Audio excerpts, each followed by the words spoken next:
Ladies and gentlemen, this is going to be the best marinara with meatball and Italian sausage recipe you've ever seen. This is a fantastic spaghetti marinara that is going to change the way you think about it.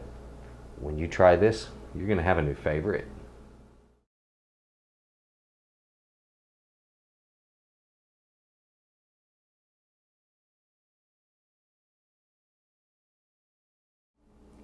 Hello! Today I'm going to be making spaghetti. This is a recipe that I got when I was a boy. What happened was a very nice man married into our family. It was a distant cousin actually. And this gentleman moved to my hometown. They, while they were living there, they taught me how to make marinara. Now, let me explain his background a little bit. He was the son of a gentleman that owned a chain of restaurants, Italian food restaurants, and they were very good. They were quite successful, and that was up northeast in New England area.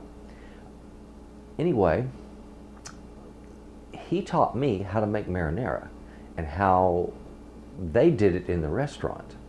The recipe I'm going to give you today is not that recipe because I don't want to give out anything that may be proprietary to somebody else.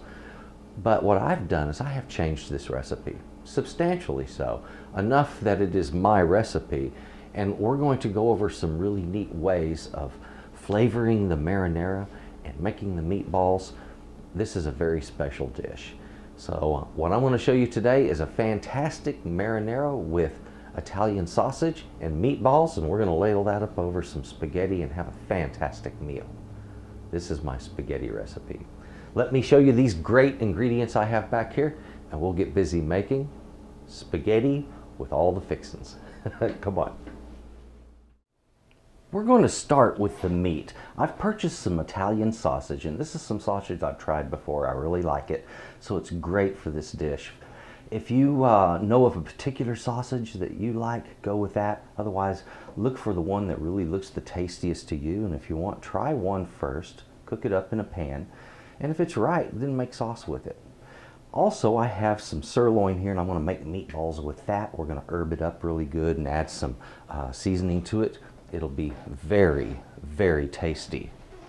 In addition, over here, we've got some wonderful ingredients. I've got some tomatoes.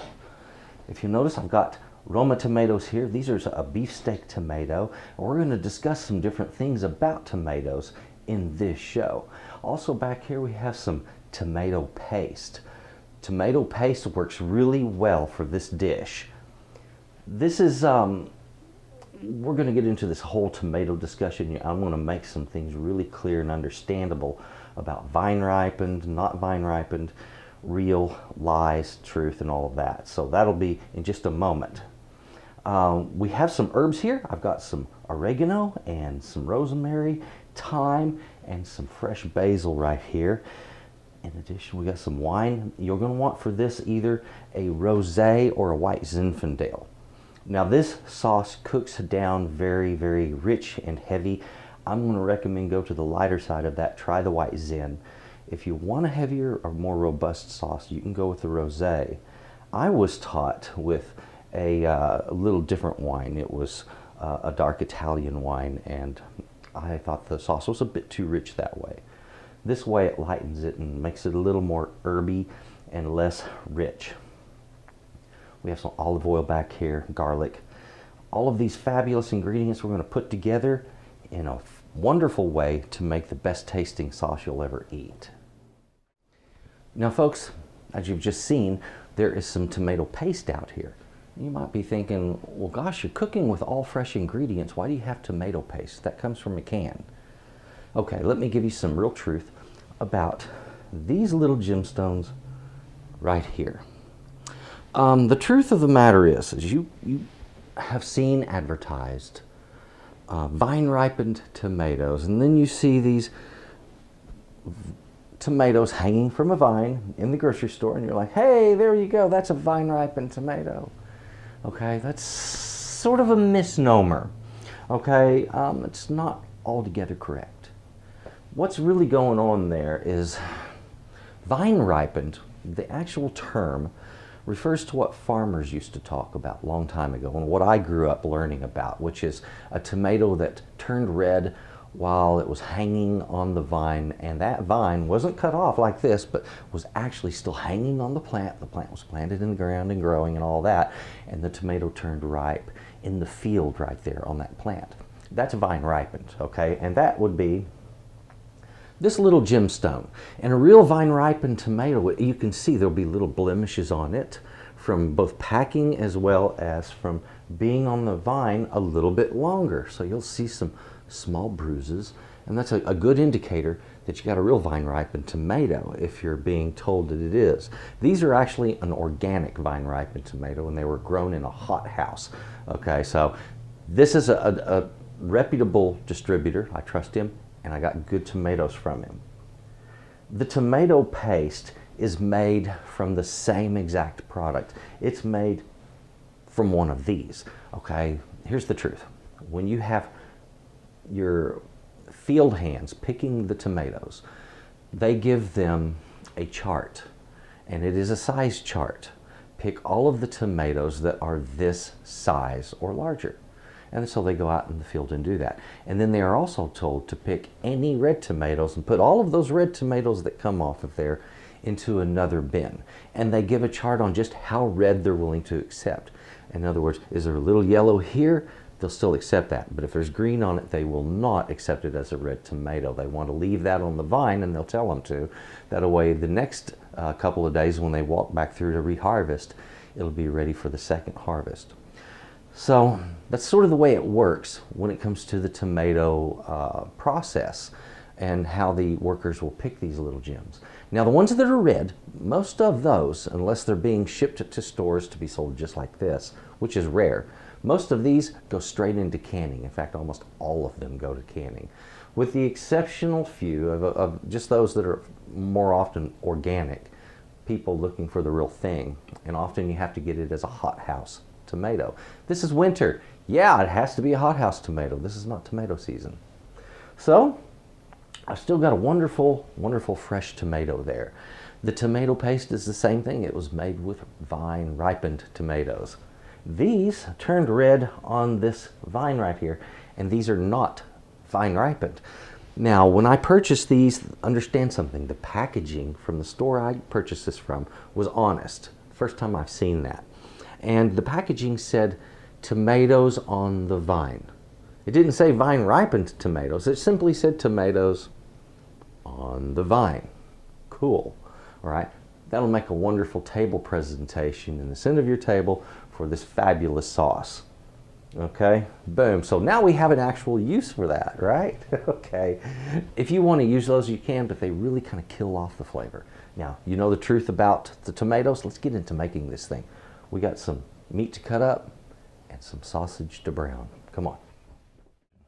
Now folks, I'm going to go ahead and get this meat cut up, ground up, so I have a beautiful, velvety, soft, fresh ground sirloin to use for this. This way I get better quality meat. If you like doing that, give it a shot. It's well worth your time. Folks, when it comes to handling herbs for something like this, you can do many things. You could stand there and strip these little leaves off of the stems here, and then put those down in your pot, and that's fine. Or you can do what I do, which is take a piece of string and tie it around them, and you form this little bouquet of herbs that you can throw in your pot. Leave it in there until you get the exact right flavor you want, and at that moment of that proper flavor profile, pull it out. Your sauce remains flavored that exact same way without all the extra material being in there. Okay, so it's a good way to get the flavor without all of the leafy greens, okay?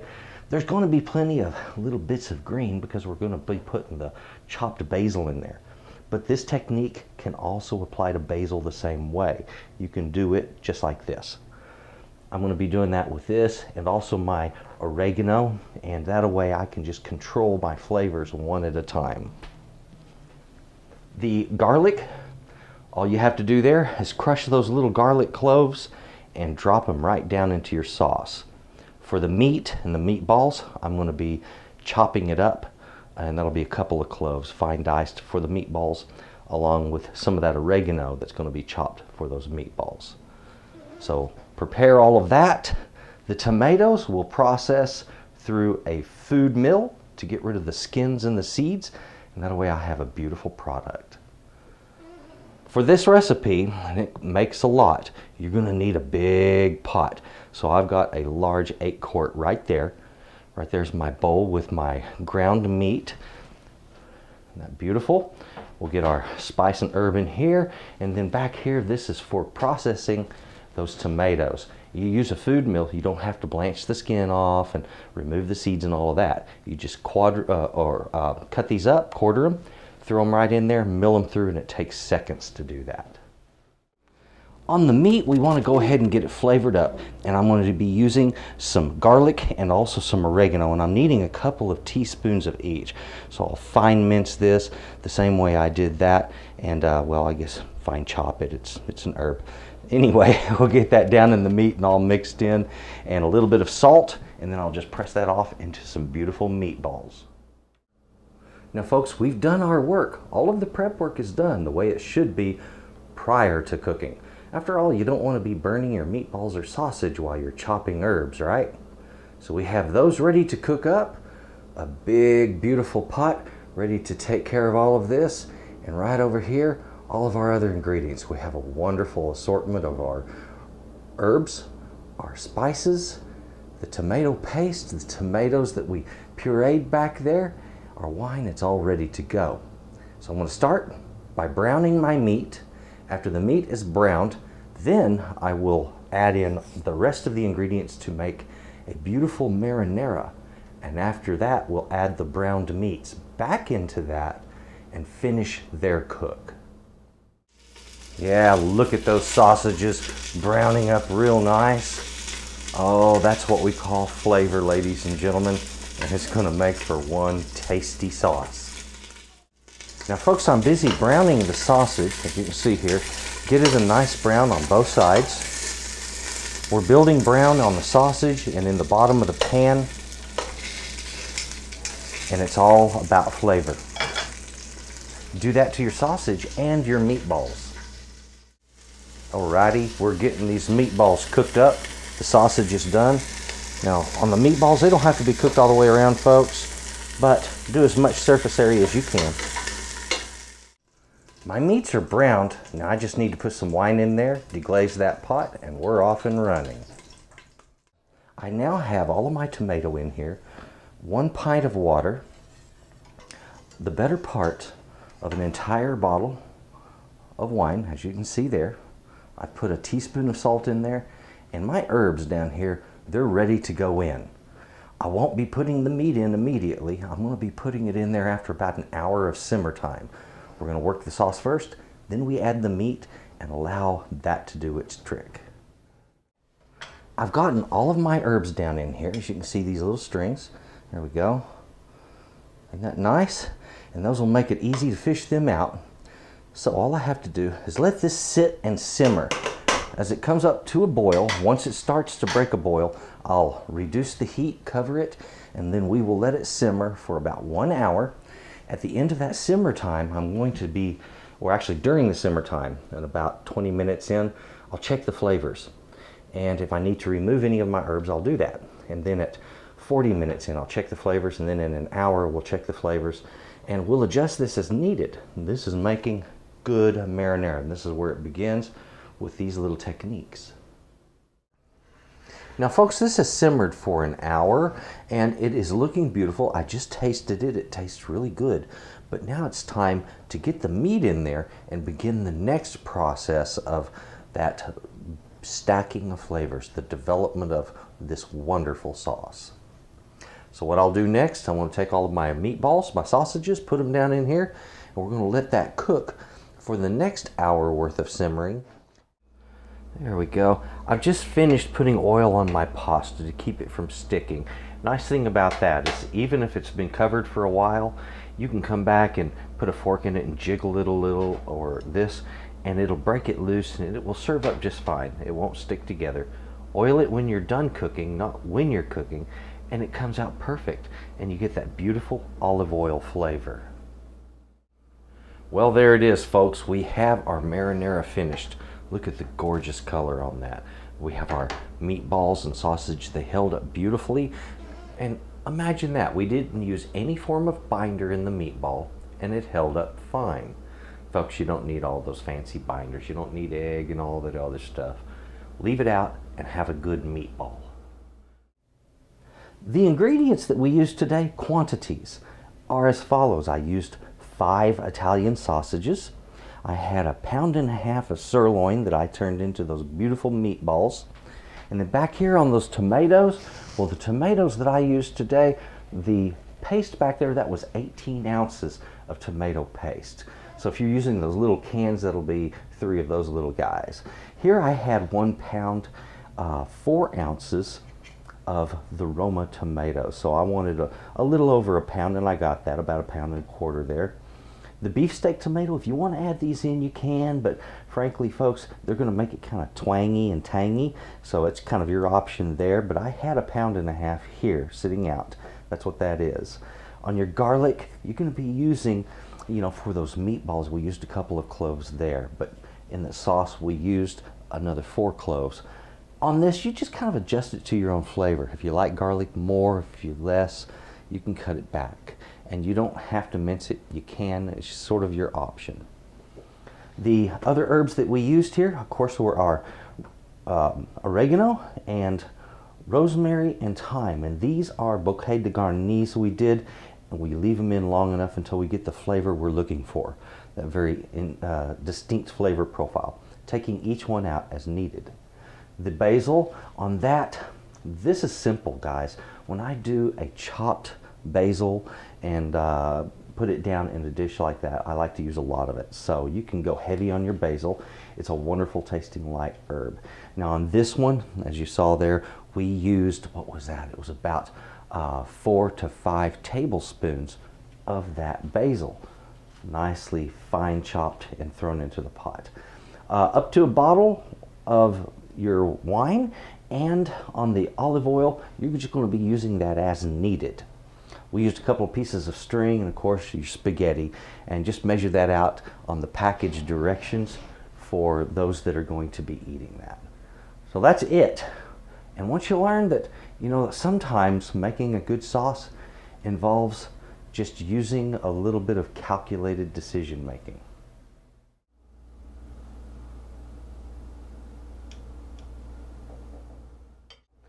Something I wanted to do here was just kind of give a good presentation, and it's like any kind of plating, even spaghetti can look good. It's the kind of sauce that really stands out on its own and is a very, very good recipe. And of course, we needed a sausage on there, and absolutely one of those meatballs. This has been a fun meal to cook. What's neat about it is it looks really involved, but in the end, it's just not that complex. Now what I'm doing is just getting some spaghetti here. Oh yeah. Making a bit of a mess, but what the heck.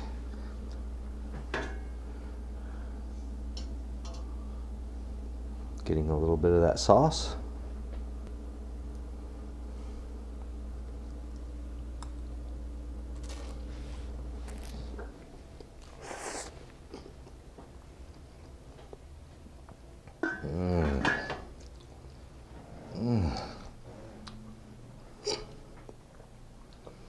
Wow, first of all, that marinara,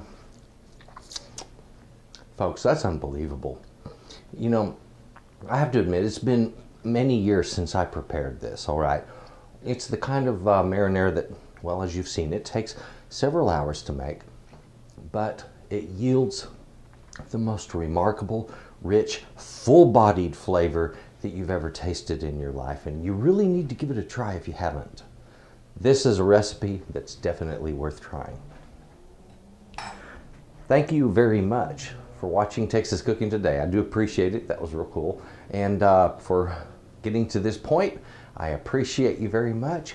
Folks, if you would, take a look at my channel. There's a lot there. I do these tutorials. That's the next episode after this one, and that's an in-depth look at the same recipe, but I'm going to teach all of the techniques, every little one. The tiniest little details are not left out. They're included. And that's for those who have really no idea what to do in the kitchen. Now, even if you're good in the kitchen, you're going to pick up some new stuff from me, and if you're not so good, I'm going to turn you into a good cook.